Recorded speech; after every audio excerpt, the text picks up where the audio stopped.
We are less than 10 months from the midterms when voters across the country will decide 36 gubernatorial races. Both parties are defending 18 seats each, with contests in nearly every major presidential battleground. 17 sitting governors are not running again, either because of retirement or term limits. That includes Democrat Laura Kelly in Kansas, a state Donald Trump carried by 16 points just last November, leaving Democrats extremely vulnerable. Democrats also must defend open seats in Wisconsin and Michigan, two of the three core Rust Belt battlegrounds that Trump narrowly flipped from blue to red in 2024. Republicans face their own challenge in Georgia, a key swing state where incumbent Brian Kemp is also term limited. Let's start by filling in the states currently considered safe for each party. In Oregon, Democratic Governor Tina Kotek is widely expected to win re-election, likely by a larger margin than in 2022, when she won with just 47% of the votes, weighed down by backlash against former Governor Kate Brown's deeply unpopular administration. Since taking office, Kotek's approval rating has improved and now sits at plus 8%, not impressive, but enough to hold a solidly blue state in what is expected to be a favorable Democratic environment in 2026. In Colorado, Governor Jared Polis is term limited, but the state has moved sharply to the left since the start of the Trump era in 2016. Democrats are also well positioned with U.S. Senator Michael Bennet running to succeed Polis. Also in the solid column are Hawaii, Illinois, Maryland, Massachusetts, and Connecticut, 5 states that have backed Democrats by double-digit margins in every presidential election since the start of the 21st century, and where each sitting governor currently enjoys strong approval ratings.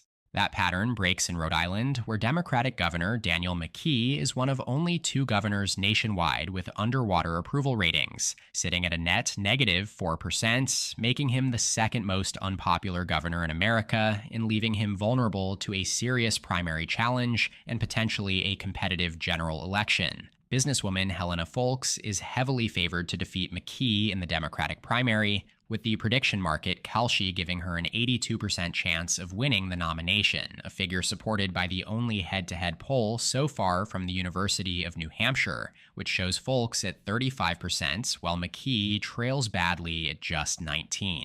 In the general election, Republicans have been shut out of Rhode Island politics for so long that they are unlikely to field a credible challenger, meaning that even without an incumbent, Democrats still have better than a 90% chance of holding the seat, again according to Kalshi. It is also worth noting that the overall environment in 2026 should be relatively favorable for Democrats, with the latest national generic ballot polling average from Decision Desk HQ showing Democrats ahead by more than 5.5 points. Taken together, that locks in 8 safe governorships for Democrats this cycle, bringing their total to 14 once you include the 6 seats that are not up for election this cycle.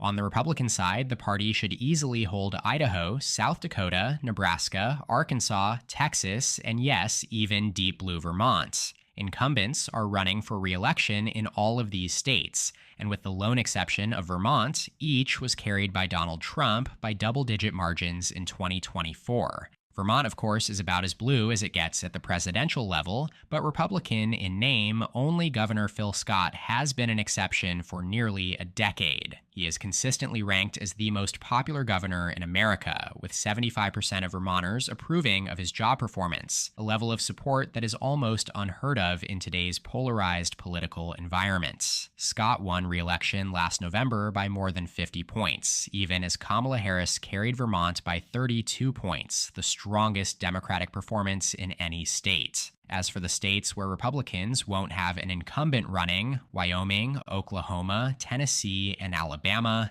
it simply doesn't matter. Each of these 4 states back Trump by more than 30 percentage points, placing them among the most Republican in the country and eliminating any realistic chance of a Democratic upset. There is an outside chance that South Carolina or Florida becomes competitive, since both states have slightly narrower Republican leanings, but that would require either a major GOP scandal or a generationally strong Democratic challenger. For now, they remain in the safe Republican column, bringing the GOP to 12 safe seats this cycle, and 20 in total once you add the 8 governorships that are not up for election. That leaves 16 competitive races. And before you think I miscounted, yes, California is no longer in the safe Democratic column. Before I tell you why, let me take a moment to remind you to subscribe to my channel below. Right now, YouTube Analytics is telling me that less than 20% of my viewers are subscribed. Again, just hit that button. It's completely free, and it helps me make more videos like this in the future. And just another reminder to check out my brand new forecasting website at electionpredictionofficial.com. That's Election Predictions Official, but without the S. Here you can see my latest prediction for the 2026 midterms in every state. Alrighty, California is the first state in the likely column. Governor Gavin Newsom is term limited, and while the state remains solidly blue, Democrats have struggled to unite behind a successor after Kamala Harris declined to run. California is also unusual because it uses a top 4 jungle primary, where the top 2 vote-getters advance to the general election regardless of party. Former Congresswoman Katie Porter is the biggest name in the race, but her campaign has been dogged by controversy and growing unpopularity even within Democratic circles. The rest of the field is sprawling and high profile, including former Attorney General and Biden HHS Secretary Xavier Becerra, billionaire Tom Steyer, Congressman Eric Swalwell, Superintendent of Public Instruction Tony Thurmond, and former Los Angeles Mayor Antonio Villaraigosa. Another billionaire, Rick Caruso, is also expected to enter the race within the next 2 weeks. With such a crowded field, Democrats are worried that their heavily Democratic electorate could splinter enough to create a nightmare scenario, where 2 Republicans, Riverside County Sheriff Chad Bianco and political commentator Steve Hilton, sneak into the top 2 and shut Democrats out of the general election entirely. That outcome is still very unlikely. The Democratic Party's institutional machinery will work aggressively to stop it, but the risk is real enough to keep California in the likely category for now. Also in the likely blue column is Minnesota, where Governor Tim Walz has announced he will not seek re-election amidst the fraud scandal that has engulfed his state in recent weeks. That may not be as damaging for Democrats as it sounds, since Walz was not the strongest incumbent electorally and noticeably underperformed in his 2022 re-election race. And if Senator Amy Klobuchar decides to run for governor, it would be a clear upgrade. Klobuchar is one of the most consistent overperformers in the country and has never won an election by less than 15 points. So if she enters the race, I would actually go so far as to shift this race to safe Democrats. Moving on, the dynamics are similar in Maine and New Mexico. Both states have a D+4 partisan lean, and both Democratic governors are term limited. In Maine, Democrats have 5 relatively high-profile candidates already running, and each would be heavily favored. The prediction market, Kalshi, currently gives Democrats an 86% chance of holding the seat. In New Mexico, former Congresswoman Deb Haaland, who previously served as Joe Biden's Secretary of the Interior, is expected to secure the Democratic nomination. She would enter the general election as a stronger candidate than anyone Republicans are likely to put forward. Finally, New York lands in the likely Democratic column after posting the largest pro-Trump shift of any state between 2020 and 2024, a clear sign of growing vulnerability in a place Democrats have long taken for granted. Back in the 2022 midterms, little-known Republican Congressman Lee Zeldin came within 7 points of unseating Governor Kathy Hochul, earning more raw votes than any GOP candidate in New York since 1970 and delivering the party's best statewide percentage since 2002. Hochul had long remained broadly unpopular, but for the first time since taking office, she's finally made it out of the 10 most unpopular governors in America, and now has a 53% approval rating according to Morning Consult. Even so, Lieutenant Governor Antonio Delgado entered the race to challenge her in the Democratic primary. Based on early polling, however, Hochul still appears very likely to secure the nomination. On the Republican side, Congresswoman Elise Stefanik exited the race just a month after entering, effectively clearing the field for Nassau County Executive Bruce Blakeman, who was quickly endorsed by President Trump. Blakeman is close to an ideal GOP nominee here. He was reelected as Nassau County executive by a double-digit margin in 2025, 4 years after first winning the office in an upset. Early polling shows Hochul as the favorite, but I expect that margin to tighten as more voters become familiar with Blakeman, so those likely ratings bring the Democratic seat count to 19. Now let's shift to the Republicans. First up, New Hampshire. Like its New England neighbor, Vermont, the Granite State elects its governors every 2 years, and those races tend to lean more Republican than its federal contests. In fact, Democrats have won every federal election in both states over the past 20 years, with just one exception, Kelly Ayotte's U.S. Senate victory in 2010. Now Ayotte is back, running for re-election as governor of New Hampshire after a strong showing last November. She won the governorship by 9 points, even as Kamala Harris carried the state by 3. That said, there's a chance Ayotte could face a primary challenge from Corey Lewandowski, a longtime ally of President Trump, as she's resisted White House pressure to redraw New Hampshire's congressional maps in favor of Republicans. That could open the door for Democrats to flip the seat back, but as of now, they have yet to field a strong candidate. The other 2 likely Republican seats are Kansas and Alaska, and Kansas in particular would be a flip. Donald Trump carried the state by 16 points in 2024, making it the GOP's single best pickup opportunity anywhere on the map. Term-limited Democratic Governor Laura Kelly first flipped the office in 2018, riding a national blue wave and a backlash against former Republican Governor Sam Brownback's deeply unpopular tenure. She then won re-election in 2022, helped by strong personal approval ratings and momentum from that year's abortion rights referendum. With Kelly off the ballot, however, Republicans are extremely well positioned. Former Governor Jeff Collier, Senate President Ty Masterson, Insurance Commissioner Vicki Schmidt, and Secretary of State Scott Schwab have all emerged as serious contenders, and regardless of who wins the nomination, Republicans are clearly favored, with a 75% chance of victory according to Kalshi's prediction market. As always, I'll leave a link in the description and pinned comments so you can make your own predictions there as well. Personally, I would not be surprised if Kansas drifts closer to the safe Republican column as Election Day approaches. In Alaska, Republican Governor Mike Dunleavy is also term-limited, and Democrats' hopes took a major hit when former Congresswoman Mary Peltola announced she would run for Senate instead of governor. On the Republican side, a crowded field has formed, led by Lieutenant Governor Nancy Dahlstrom and former Attorney General Treg Taylor. For Democrats, former state senator Tom Begich is the most prominent candidate, coming from the well-known Begich family that has held multiple elected offices in Alaska over the years. According to Kalshi, Taylor is currently the favorite with a 60% chance to win, followed by Begich, then businesswoman Bernadette Wilson, and then Dahlstrom, all of whom still have better than a 20% chance. Okay, now that leaves us with just 8 more races to project, with Republicans at 23 and Democrats at 19. The 8 states remaining are those I expect to be the most closely watched of the cycle. Let's go through them now in order of least to most competitive. So starting in Pennsylvania, which is usually one of, if not the most competitive state on the map, but not this time.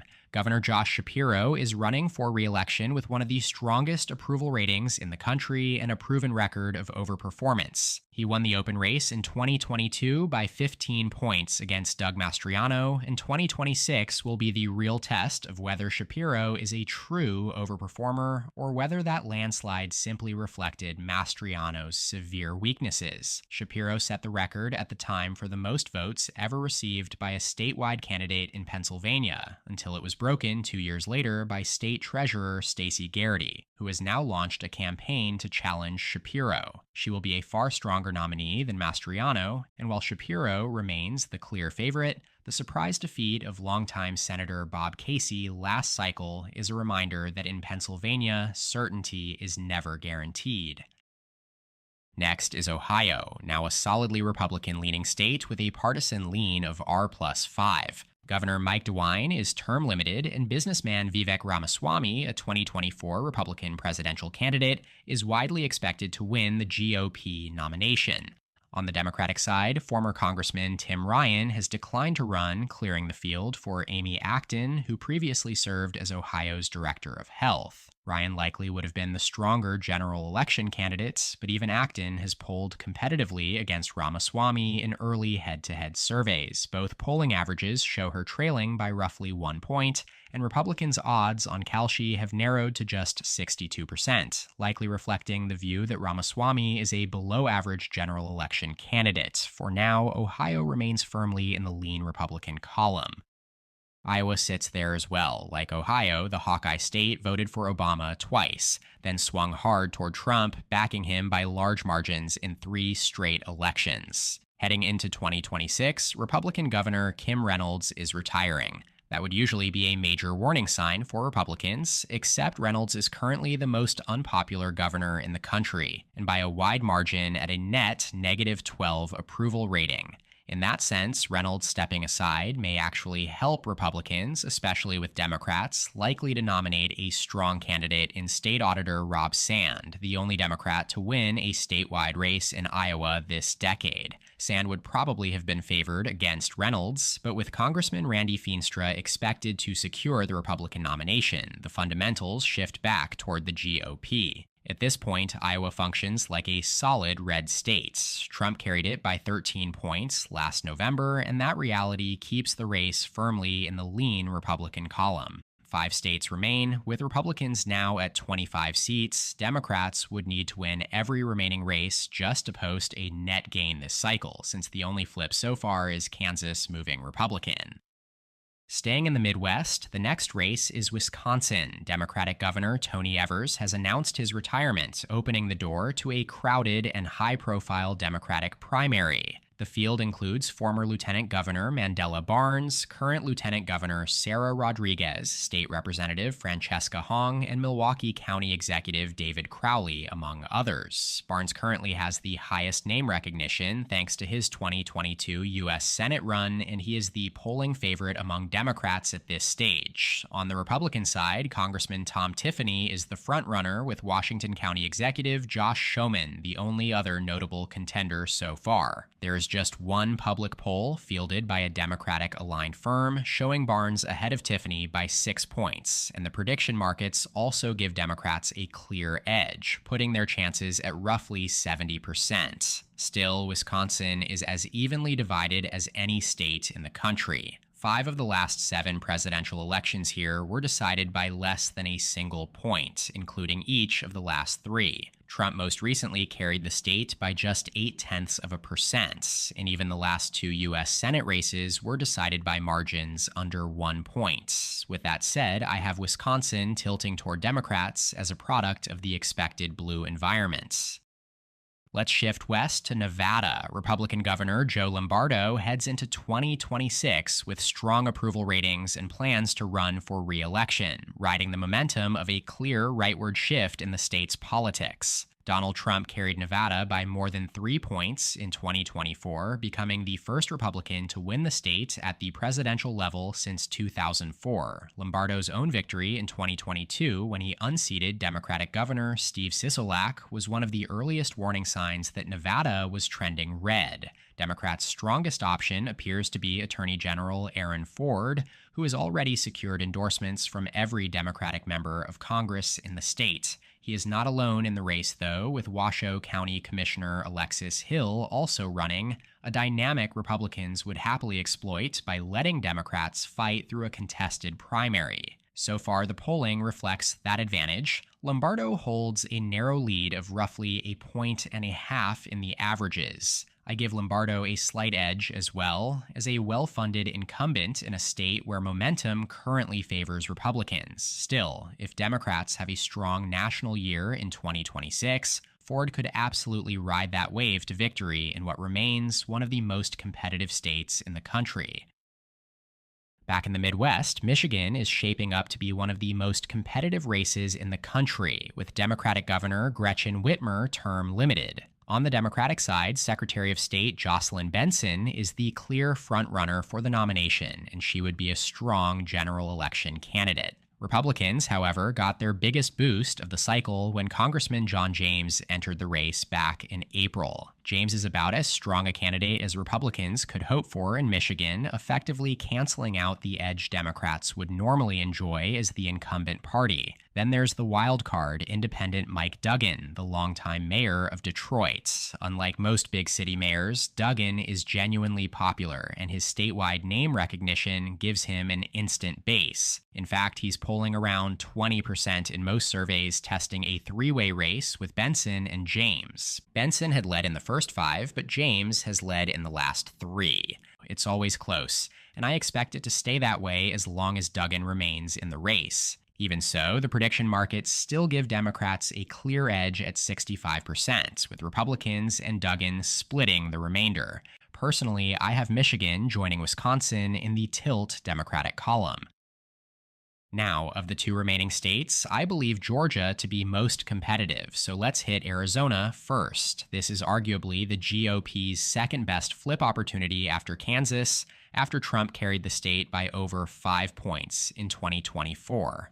The incumbent is Democrat Katie Hobbs, whose approval rating remains strong. She narrowly defeated Kari Lake in 2022, though Lake proved to be a deeply flawed candidate, a point she reinforced with her poor showing in the 2024 Senate race. This time, Republicans are choosing between 3 big-name candidates, Congressman Andy Biggs and Dave Schweikert, and former gubernatorial candidate Karen Taylor Robson. Both Biggs and Robson received co-endorsements from President Trump earlier this year, but it's been Biggs who's led by a wide margin in most polls. We don't yet know the extent of Schweikert's impact, as just a few polls have been released since his announcement. But we can say with some certainty that Robson would likely be the strongest general election candidate, while Biggs and Schweikert could struggle statewide, considering they're 2 of the most conservative members of the House, and Arizona voters have consistently rejected far-right candidates in recent cycles. All of this plays into Hobbs's hands. A fractured Republican primary will not only hurt each candidate from a messaging standpoint, but will also drain money that would otherwise be spent against Hobbs. I've got her as the slight favorite because of that. Now let's finish things up in Georgia, where incumbent Republican Governor Brian Kemp is term limited. Georgia remains one of the most competitive states in presidential politics, and while it's trended left over the last decade or so, the GOP still holds the edge in state-level races. In the 2022 midterms, Republicans swept every statewide office, winning by margins ranging from 5 to 10 points. The party also continues to control both chambers of the Georgia legislature. As for the 2026 governor's race, both primary fields remain relatively open. On the Republican side, Lieutenant Governor Burt Jones has received President Trump's endorsement, giving him a leg up over a field that includes Attorney General Chris Carr and Secretary of State Brad Raffensperger. On the Democratic side, former Atlanta Mayor Keisha Lance Bottoms is the biggest name in the race so far, and both polls conducted to date show her with a sizable lead, ahead of Atlanta County Executive Tony Thurmond, State Senator Jason Esteves, and former Republican Lieutenant Governor Jeff Duncan. Because of how open these primaries are, I'll lean on the fundamentals here, giving Republicans a very slight edge as the incumbent party in a state that has not elected a Democrat to the governorship in the 21st century. So with that, I project Republicans to hold 27 governorships after the 2026 midterms, compared to Democrats' 23. That reflects a net gain of 1 seat for the GOP, as they're very likely to flip Kansas. Otherwise, every other seat, apart from Wisconsin, is currently expected to stay with the incumbent party. That, of course, is almost certain to change over the next year before Election Day. As always, drop your thoughts on this analysis in the comments below. Shout out to my channel members listed in the description. Don't forget to subscribe and leave a like if you enjoyed the video. Check out more of my content here, and as always, thank you so much for watching. I'll see you next time. EP out.